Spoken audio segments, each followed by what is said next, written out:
ನಮಸ್ತೆ, ಎಲ್ಲ ಹೇಗಿದ್ದೀರಾ? ಚೆನ್ನಾಗಿದ್ದೀರಾ ಅಂತ ಭಾವಿಸ್ತಾ, ನಾನು ನಿಮ್ಮ ಮಯೂರಿ ಅನಿತಾ ಯೂಟ್ಯೂಬ್ ಚಾನಲಿಂದ ಸ್ವಾಗತ ಸುಸ್ವಾಗತ. ಇವತ್ತಿನ ಟಿಫನ್ ಏನಪ್ಪ ಅಂತಂದರೆ ಚಿತ್ರಾನ್ನ ಮಾಡೋಣ ಅಂತ. ಯಾವ ಥರ ಚಿತ್ರಾನ್ನ ಅಂತಂದರೆ ಈ ಸಿಂಪಲ್ ಹಳ್ಳಿ ಕಡೆ ಯಾವಾಗಲಿ ಈ ಫುಟ್ಪಾತ್ ಹೋಗೋ ರೋಡ್ಗಳಲ್ಲಿ ಸಿಂಪಲಾಗಿ ಚಿತ್ರಾನ್ನ ಮಾಡ್ತಾರಲ್ಲ ಆ ಥರ ರೆಸಿಪಿ. ಏಕೆಂದರೆ ತುಂಬ ಜನ ಇಷ್ಟಪಟ್ಟು ತಿನ್ನೋದೇ ಆ ಥರ ರೆಸಿಪಿನ. ಹಾಗಾಗಿ ಅದನ್ನು ಮನೇಲಿ ಮಾಡ್ತಾಯಿದ್ದೀನಿ. ಯಾವ ಥರ ಮಾಡೋದು ಅಂತ ನೋಡ್ಕೊಂಬರೋಣ ಬನ್ನಿ. ಸೊ ಅದಕ್ಕಿಂತ ಮುಂಚೆ ಯಾರೆಲ್ಲ ನನ್ನ ಚಾನಲನ್ನು ನೋಡ್ತಾ ಇದ್ದೀರಾ ದಯವಿಟ್ಟು ಲೈಕ್ ಮಾಡಿ, ಶೇರ್ ಮಾಡಿ, ಕಮೆಂಟ್ ಮಾಡಿ, ಜೊತೆಗೆ ಸಬ್ಸ್ಕ್ರೈಬ್ ಆಗಿ ಅಂತ ಕೇಳ್ತಾ, ಈ ಹೊಸ ಚಾನಲ್ ಸಪೋರ್ಟ್ ಮಾಡಿ ಅಂತ ಕೇಳ್ತಾ ಸ್ಟಾರ್ಟ್ ಮಾಡೋಣವಾ? ಬನ್ನಿ. ಏನೇನಪ್ಪ ಅಂತಂದರೆ ನಾನು 10ರಿಂದ 12 ಹಸಿಮೆಣಸಿನ್ಕಾಯಿ ತೊಗೊಂಡಿದ್ದೀನಿ. ಸೊ ಖಾರ ಮುಂದೆ ಇದ್ದರೆ ಚೆನ್ನಾಗಿರುತ್ತೆ. ಒಂದು ನಿಂಬೆಹಣ್ಣು ಗಾತ್ರದ ದಪ್ಪು ತೊಗೊಂಡಿದ್ದೀನಿ. ಮತ್ತು ಜೊತೆಗೆ ಕರಿಬೇವಿನ ಸೊಪ್ಪು, ಕೊತ್ತಂಬರಿ ಸೊಪ್ಪು ಇಷ್ಟು. ಮತ್ತು ಇನ್ನೊಂದೇನಪ್ಪ ಅಂತಂದರೆ ಒಗ್ಗರಣೆಗೆ ಕಡಲೆಬೇಳೆ, ಉದ್ದಿನಬೇಳೆ, ಕಡಲೆಬೀಜ ಹಾಕ್ಕೊಬೇಕು. ಸೊ ಇಷ್ಟನ್ನು ತೋರಿಸ್ತೀನಿ. ಒಗ್ಗರಣೆಗೆ ಹಾಕುವಾಗ ತೋರಿಸ್ತೀನಿ ಏನೇನು ಅಂತ. ಕಡಲೆಬೀಜ 3 ಹಾಕಬೇಕು. ಅದನ್ನು ಫಸ್ಟು ಫ್ರೈ ಮಾಡ್ಕೋಬೇಕಲ್ವ, ಅದಕ್ಕೆ ಸಪ್ರೇಟಾಗಿ ತೋರಿಸ್ತೀನಿ.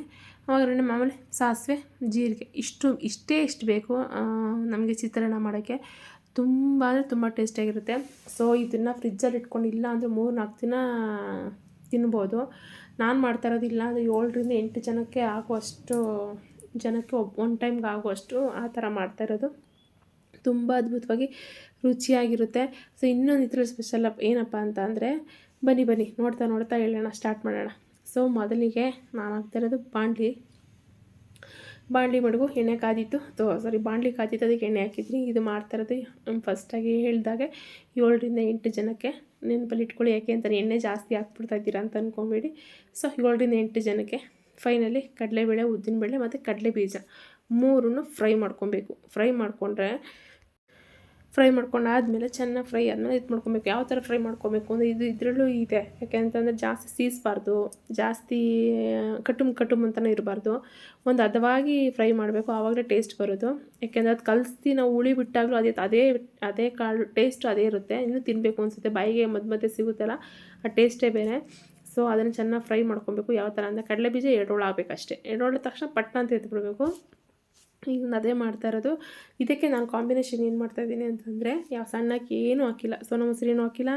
ಮಾಮೂಲಿ ಇನ್ನೂ ಸಣ್ಣ ಅಕ್ಕಿ ತುಂಬ ವೆರೈಟಿಗಳಿದೆಯಲ್ಲ, ಬಟ್ ಹಂಗೆ ಹೆಸರುಗಳೆಲ್ಲ ಗೊತ್ತಿಲ್ಲ. ಆ ಥರದನ್ನು ಯಾವುದೂ ಹಾಕಿಲ್ಲ. ಸೊ ನನ್ನ ಮನೇಲಿರುವಂಥ ರೇಷನ್ ಅಕ್ಕಿನೇ ಹಾಕಿರೋದು ಅಂತ. ಅಂದರೆ ಖಾಲಿ ಆಗಿತ್ತು, ಹಂಗಾಗಿ ರೇಷನ್ ಅಕ್ಕಿನೇ ಯೂಸ್ ಮಾಡೋಣ. ನಾನು ತುಂಬ ತಿಂತೀವಿ, ನಮ್ಮ ಮನೇಲೆಲ್ಲ ಜಾಸ್ತಿ ರೇಷನ್ ಅಕ್ಕಿನೇ ಇಷ್ಟಪಡೋದು, ನನ್ನ ಮಕ್ಕಳೆಲ್ಲ. ಹಂಗಾಗಿ ರೇಷನ್ ಅಕ್ಕಿನೇ ಜಾಸ್ತಿ ಯೂಸ್ ಮಾಡೋದು. ಇದರಲ್ಲಿ ಯಾವ ಥರ ಮಾಡಿದ್ದೀನಿ ಚಿತ್ರಾನ್ನ ಅಂತ ಅಂದರೆ ನಿಜವಾಗೂ ಸಣ್ಣ ಅಕ್ಕಿನೂ ಏನೂ ಮಾಡೋಕ್ಕಾಗಲ್ಲ, ಆದರೆ ತುಂಬ ಟೇಸ್ಟಿಯಾಗಿರುತ್ತೆ.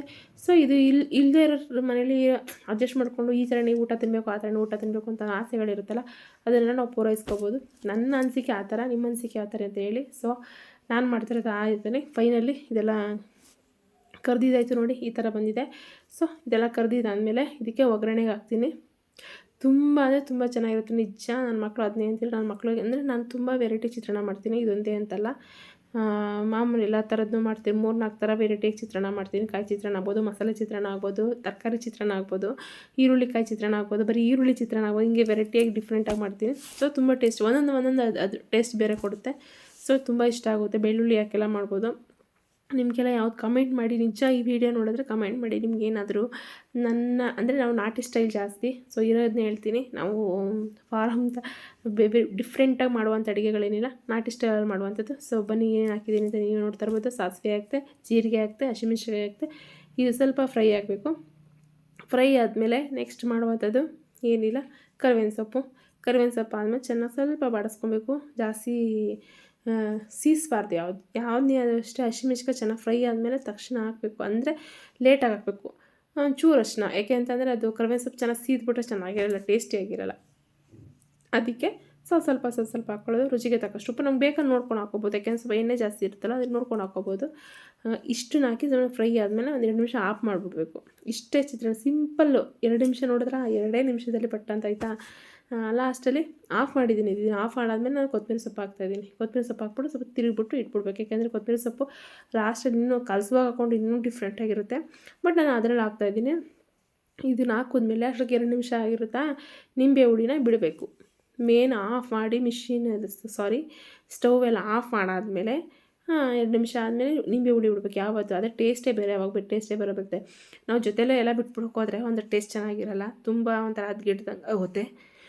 ಒಂಥರ ಟೇಸ್ಟ್ ಚೆನ್ನಾಗಿರಲ್ಲ. ಆಮೇಲೆ ಕಡಲೆ ಬೀಜಗಳನ್ನ ಫ್ರೈ ಮಾಡಿ ಇಟ್ಕೊಂಡಿರ್ತೀವಲ್ವ ಆಮೇಲೆ ಹಾಕಬೇಕು. ಅದು ಯಾವಾಗಿದ್ರೂ ಈ ಥರ ಫ್ರೈ ಎಲ್ಲ ಆದಮೇಲೆ ನೋಡಿ ನಾನು ಯಾವ ಥರ ಮಾಡಿದ್ದೀನಿ ಅಂತಂದರೆ ಸ್ವಲ್ಪ ನೀರು ಕಮ್ಮಿ ಆಗಿಟ್ಟು, ಯಾಕೆಂದರೆ ಅದು ಗಂಜಿ ಗಂಜಿ ಥರ ಆಗುತ್ತೆ ಫೈನಲಿ. ಅದಕ್ಕೆ ಏನು ಮಾಡ್ತಾಯಿದ್ದೀನಿ, ಸ್ವಲ್ಪ ನೀರು ಕಮ್ಮಿ ಆಗಿಟ್ಟು ಅನ್ನ ವಿಷಲ್ ಎತ್ತಾದಮೇಲೆ ಒಂದು ಬೋಸಿಗೆ ಹಾರಾಕ್ಬಿಡ್ಬೇಕು. ಹಾರಾಕಿ ಒಂದು 2 ನಿಮಿಷ ಬಿಟ್ಟಾದಮೇಲೆ ಈ ಥರ ಹುಡುಗಾಗುತ್ತೆ ಅನ್ನ. ನಿಜ ಅದು ಮುಂದೆ ಏನೇನು ಇಲ್ಲ ಅಂತ ಅನ್ಬೋದು. ನೀವು ಟ್ರೈ ಮಾಡಿ ನೋಡಿ. ನಿಜ ಹೇಳ್ತೀರಾ, ನಿಜ ಕರೆಕ್ಟಾಗಿ ಆಗಿದೆ ಅಂತ ಅಂತೀರಾ. ಸೊ ಇದಕ್ಕೆ ನಾನು ಎಷ್ಟು ಬೇಕು ಅಷ್ಟು ಹಾಕಿ ಕಲಿಸ್ಕೊಬೇಕು, ಎಲ್ಲನೂ ಹಾಕೋ ಕಲಿಸ್ಕೊಬಾರ್ದು. ಸ್ವಲ್ಪ ಹಾಕಿ ಅದಕ್ಕೆ ಸ್ಟೋರ್ ಮಾಡ್ಕೊಂಡು ಇಟ್ಕೋಬೋದು ಅಂತ ಅಂದಿದ್ದು. ಇದಕ್ಕೇ ನಮ್ಗೆ ಎಷ್ಟು ಬೇಕಷ್ಟು ಹಾಕೊಂಡು ಕಲಿಸ್ಕೋಬೇಕು. ತುಂಬ ಟೇಸ್ಟಿಯಾಗಿರುತ್ತೆ. ಇನ್ನೂ ತಿನ್ನಬೇಕು ಅಂತ ಅನಿಸುತ್ತೆ. ನೋಡಿದ್ರೆ ಇದು ಇಲ್ಲ ಅಂದ್ರೂ ಟಿಫನ್ಗಳಿಗೆ 3 ಜನಕ್ಕೆ ಆಗುವಂಥ ಟಿಫನ್ ಅದು. ಅದನ್ನು ಎಷ್ಟು ಕಲಿಸ್ತಾ ಇದ್ದೀನಿ, 3-4 ಜನಕ್ಕೆ ಆಗುವಂಥ ಟಿಫನ್ ಅದು. ನಮ್ಗೆ ಹೆಂಗೆ ಬೇಕು ನೋಡಿಕೊಂಡು ಕಲಿಸ್ಕೋಬೇಕು. ತುಂಬ ಟೇಸ್ಟಿಯಾಗಿ ಬರುತ್ತೆ. ನಿಮ್ಗೇನೋ ಸ್ವಲ್ಪ ಉಪ್ಪು ಕಮ್ಮಿ ಆದರೆ ಅಲ್ಲೇ ಬೇಕಾದ್ರೆ ನೋಡ್ಕೊಂಡು ಕಲಿಸ್ಕೋವಾಗಲೇ ಸ್ವಲ್ಪ ಉಪ್ಪನ್ನು ಹಾಕ್ಕೋಬೋದು. ಈ ಥರ ಆಪ್ಷನ್ ಇರುತ್ತೆ. ತುಂಬ ಸಿಂಪಲಾಗಿ ಮಾಡ್ಬೋದು. ಇದು ನಾನು ನಿಜ ನೀವು ಹೇಳ್ತೀರ ಊಟ ಫಂಕ್ಷನ್ಗಳಿಗೆ ಈ ಚಿತ್ರಾನ್ನ ಮಾಡಬೇಕು ಅಂತ ಡಿಫ್ರೆಂಟಾಗಿ ಕೊಡ್ಬೋದು. ದೇವಸ್ಥಾನದ ಪ್ರಸಾದನ ಈ ಥರ ಕೊಡ್ತಾರೆ. ತುಂಬ ಡಿಫ್ರೆಂಟಾಗಿ ಕೊಡ್ತಾರೆ. ಇನ್ನೂ ತಿನ್ನಬೇಕು ಅಂತ ಅನಿಸುತ್ತೆ.